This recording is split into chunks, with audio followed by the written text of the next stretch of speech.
تو وقت پر نماز پڑھنی چاہیے، کیونکہ قرآن مجید میں آتا ہے ان الصلاۃ کانت علی المؤمنین کتابا موقوتا،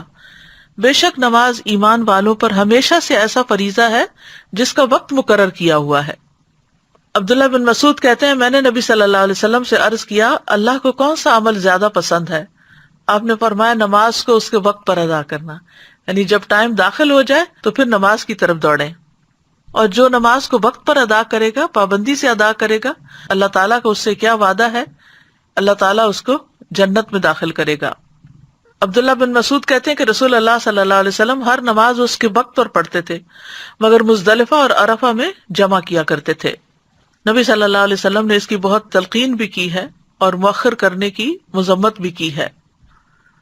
صحابہ کے بارے میں آتا ہے کہ نمازوں کو ضائع ہوتے دیکھ کر وہ روتے تھے۔ امام زہری کہتے ہیں میں دمشق میں انس بن مالک کی خدمت میں گیا، آپ اس وقت رو رہے تھے۔ میں نے عرض کیا آپ کیوں رو رہے ہیں؟ تو انہوں نے فرمایا